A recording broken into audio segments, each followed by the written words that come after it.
आप देख रहे हैं लाइव इंडिया हर पल।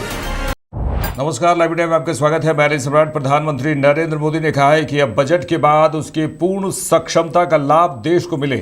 इस दिशा में आपका अनुभव, आपके सुझाव और सरल तरीके से बजट का सर्वाधिक लोगों को लाभ हो। बजट की पाई पाई पैसा जिसके लिए दिया गया है उसको जल्द से जल्द परिपूर्ण कैसे करें, आपके सुझाव इस वेबिनार के लिए बहुत अहम है। आप सभी जानते हैं, उन्होंने कहा कि आप सभी जानते हैं कि कृषि विश्वकर्मा हमारी अर्थव्यवस्था का मुख्य आधार है। कृषि भारत की दीर्घकालिक विकास यात्रा का रणनीतिक स्तंभ भी है। इसी सोच के साथ हमारी सरकार ने कृषि सेक्टर को लगातार मजबूत किया है। आप सभी ने बजट निर्माण में अपने मूल्यवान सुझावों से बहुत सहयोग दिया और आपने देखा होगा बजट में आप सबके सुझाव रिफ्लेक्ट हो रहे हैं, बहुत काम आए हैं। लेकिन अब बजट आ चुका है। अब बजट के बाद उसके फुल पोटेंशियल का लाभ देश को मिले, इस दिशा में भी आपका अनुभव, आपके सुझाव और सरल तरीके से बजट का सर्वाधिक लोगों को लाभ हो। बजट का पाई पाई पैसा जिस हेतु से दिया गया है उसको परिपूर्ण कैसे करें, जल्द से जल्द कैसे करें, आपके सुझाव ये वेबिनार के लिए बहुत अहम है। साथियों, आप सभी जानते हैं कृषि, एग्रीकल्चर, विश्वकर्मा, ये सब हमारी अर्थव्यवस्था का मुख्य आधार है। एग्रीकल्चर भारत की लॉन्ग टर्म डेवलपमेंट जर्नी का स्ट्रेटेजिक पिलर भी है और इसी सोच के साथ हमारी सरकार ने कृषि सेक्टर को लगातार मजबूत किया। केंद्रीय युवा मामले और खेल मंत्री मनसुख मंडाविया ने कहा है कि पहली बार नवंबर में अहमदाबाद में फ्रेंचाइजी साइकिल लीग होगी। इसमें 8 शहर आधारित या क्षेत्र आधारित टीमें होंगी। यह एक नए साइकिलिंग प्रतियोगिता की शुरुआत है। साइकिलिंग फिटनेस है, साइकिलिंग प्रदूषण का समाधान है, साइकिलिंग एक खेल है और साइकिलिंग ओलंपिक भावना है। साइकिलिंग कल्चर अब स्पोर्ट्स कल्चर का हिस्सा बन जाएगा और लीग कल्चर एक अच्छा अनुभव लाएगा। साइकिलिंग एक स्पोर्ट्स भी है और देश में पहली बार फ्रेंचाइजी बेस्ड साइकिल लीग का आयोजन नवंबर महीने में अहमदाबाद में हो रहा है। उसमें 8 सिटी बेस्ड या रीजन बेस्ड टीम होगी और पहली बार ये लीग के द्वारा साइकिलिंग कंपटीशन करेंगे। साइकिलिंग फिटनेस है, साइकिलिंग पोल्यूशन का सॉल्यूशन है, साइकिलिंग स्पोर्ट्स भी है, साइकिलिंग में ओलंपिक्स में अच्छे मेडल भी है और इंडिया में साइकिलिंग को स्पोर्ट्स के हिसाब से कम देखा गया है। ये साइकिल इंडिया लीग के द्वारा देश में साइकिलिंग कल्चर आगे बढ़ेगा, देश में स्पोर्ट्स कल्चर आगे बढ़ेगा, लीग कल्चर आगे बढ़ेगा। हमारा बहुत एक सुखद अनुभव रहा। पुणे में UCL 202 साइकिलिंग रेस का आयोजन हुआ था और ये आयोजन में 25 लाख से अधिक लोगों ने इवेंट को प्रत्यक्ष देखा। अच्छी व्यूअरशिप मिली। देश के लोग as a sports, cycling as a sports के रूप में साइकिलिंग को देखने लगे हैं और मोदी जी ने कहा है कि देश में हमें स्पोर्ट्स इकोसिस्टम डेवलप करने के लिए स्पोर्ट्समैन को स्पोर्ट्स के मैदान में रखना चाहिए, यानी कि ज़्यादा से ज़्यादा स्पोर्ट्स इवेंट होनी चाहिए। आज देश में 20 से अधिक स्पोर्ट्स में लीग कल्चर डेवलप हो चुका है। उसमें से एक और साइकिलिंग इंडिया लीग का भी एक एडिशन हो रहा है। मैं cycling federation of India, sports authority of India और लीग कराने वाले लोगों को भी हार्दिक अभिनंदन देता हूं।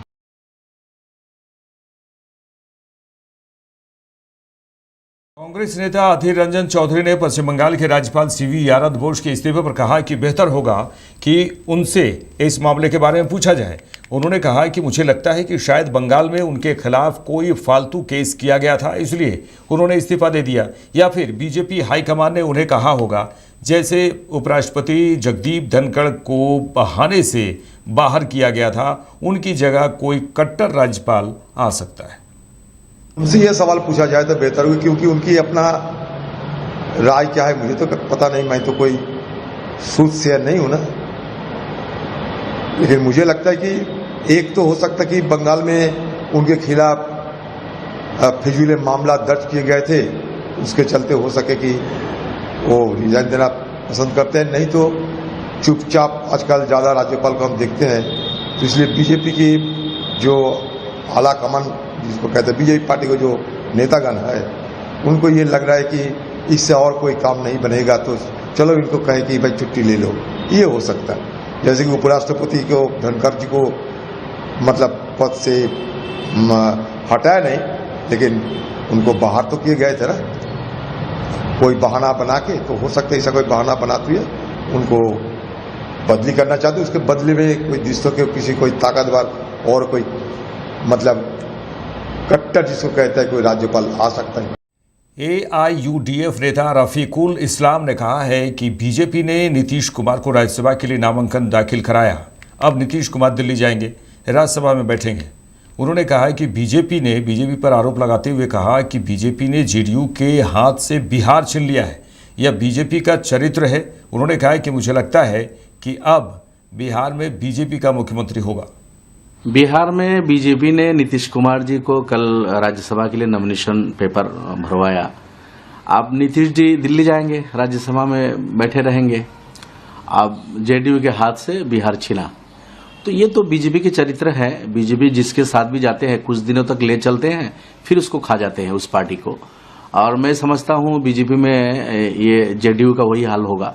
अब नीतीश जी दिल्ली जाएंगे, वैसे उनका स्वास्थ्य भी ठीक नहीं है, लेकिन नीतीश कुमार के पार्टी के किसी को मुख्यमंत्री बना सकते थे बीजेपी, लेकिन नहीं बनाएंगे। मुझे लगता है कि बीजेपी का कोई मुख्यमंत्री होगा, नीतीश जी को दिल्ली बिठा देंगे और उनके बेटा को छोटा मोटा कोई डेप्यूटी मुख्यमंत्री बोल के तसल्ली देंगे। लेकिन ये पार्टी रीजनल पार्टी एक मतलब सेकुलर रीजनल अच्छा पार्टी था, लेकिन बीजेपी अपने साथ लेके इस पार्टी को बर्बाद किया। अब मैं समझता हूँ इस पार्टी के मुस्तकबल खतरे में है। अब जेडीयू के जो लीडर्स है, सीनियर लीडर्स, उन लोगों को सोचना चाहिए इस सिलसिले में। बीजेपी किसी के साथ भी जाती है और थोड़ी कुछ दूर तक उसको साथ लेके चल के फिर वो खा जाती है, ये बीजेपी की चरित्र है। इसलिए बीजेपी के साथ जाने वाली जो पार्टी है उनको सोच समझ के ही जाना चाहिए। आगे बढ़ेंगे। मैरीटाइम कॉन्क्लेव सागर संकल्प को संबोधित करते हुए रक्षा मंत्री राजनाथ सिंह ने कहा कि पहले समुद्र को सिर्फ व्यापार का माध्यम माना जाता था, लेकिन आज हम उन्हें रणनीतिक दबदबे का केंद्र बनते हुए देख रहे हैं। ग्लोबल लेवल पर बदलाव हो रहा है। पुराने विचार, पुराने ग्लोबल ऑर्डर और पुरानी मान्यताएं तेजी से बदल रही हैं और हमें इन अनिश्चितताओं को समझना होगा। मिडिल ईस्ट की मौजूदा स्थिति इसका एक ज्वलंत उदाहरण है। वहाँ जो हो रहा है वह बहुत ही असामान्य है और आगे चलकर मिडिल ईस्ट में या हमारे पड़ोस में परिस्थितियाँ किस दिशा में जाएंगी, इस पर ठोस अंदाजा लगाना मुश्किल है। और मैरीटाइम डोमेन में गतिविधियां लगातार तेजी से बढ़ रही हैं। पहले समुद्र को केवल ट्रेड का माध्यम माना जाता था, लेकिन आज हम स्पष्ट रूप से देख रहे हैं कि समुद्र स्ट्रेटेजिक डोमिनेंस का भी केंद्र बनता जा रहा है। दुनिया बदल रही है और पुराने नोशंस टूट रहे हैं, और यह बात हम पिछले कई वर्षों से लगातार देख रहे हैं। जो अलग अलग फ्लैश पॉइंट्स और कॉन्फ्लिक्ट्स दुनिया में दिखाई दे रहे हैं, वे ऊपर ऊपर से भले ही आपस में जुड़े हुए नजर आते हों, हर ज्योग्राफिकल और रीजनल स्थिति की अपनी अलग अलग बैकग्राउंड और अपनी अलग अलग कहानी है। फिर भी अगर गौर से देखें तो एक कॉमन बात हमको दिखाई देती है। आज ग्लोबल लेवल पर हमेशा कुछ नया हो रहा है, एक परिवर्तन चल रहा है। पुराने विचार, पुराने ग्लोबल ऑर्डर, पुरानी बिलीफ्स तेजी से बदल रही हैं और यही वह अनसर्टेनिटीज हैं जिन्हें हमें समझना होगा। और अभी चल रही मिडिल ईस्ट की स्थिति इसका मैं मानता हूं कि एक ज्वलंत उदाहरण है। आज जो वहां हो रहा है वह बहुत ही असामान्य है। आगे चलकर मिडिल ईस्ट में या हमारे पड़ोस में परिस्थितियां किस दिशा में जाएंगी, इस पर अभी कोई कॉन्क्रीट प्रेडिक्शन करना कठिन है। कांग्रेस नेता भूपेश बघेल ने कहा है नीतीश कुमार को लेकर, उन्होंने कहा है कि राज्यसभा उन्हें भेजकर मुख्यमंत्री बदला जाएगा। बीजेपी ने बिहार चुनाव के समय से ही नीतीश कुमार को मुख्यमंत्री चेहरा मानने से इनकार कर दिया था। उसी समय से स्पष्ट हो गया था कि वो उनको मुख्यमंत्री नहीं रहने देंगे। देखिए, जिस प्रकार से रिजल्ट आए, महाराष्ट्र के रिजल्ट देखो और बिहार की रिजल्ट, कोई पार्टी टस से मस नहीं हो सकता है ना। इधर उधर करने की कोई गुंजाइश नहीं है, ऐसे रिजल्ट आए हैं। और उसके बाद इन्होंने इस्तीफा दे के, मतलब राज्यसभा जा रहा है, मतलब एमएलसी से इस्तीफा ही देंगे और मुख्यमंत्री बदला जाएगा। तो ये शुरू से ही जो उनकी रणनीति थी बीजेपी की, नीतीश कुमार को मुख्यमंत्री चेहरा मानने से उन्होंने इनकार कर दिया था बिहार चुनाव के समय। उसी समय से स्पष्ट हो गया था कि ये इनको मुख्यमंत्री नहीं रहने देंगे। लेकिन नीतीश कुमार जो पुराने खिलाड़ी हैं, वो दांव खेले और 10वीं बार वो मुख्यमंत्री शपथ तो ले लिए। लेकिन अब फिर से मोदी और शाह की जो चाल चली और उसमें फिर से नीतीश कुमार जी धाराशाही हो गए। मेरे साथ इस बुलेटिन में इतना ही। देश दुनिया की तमाम खबरों के लिए देखते रहिए लाइव इंडिया। नमस्कार।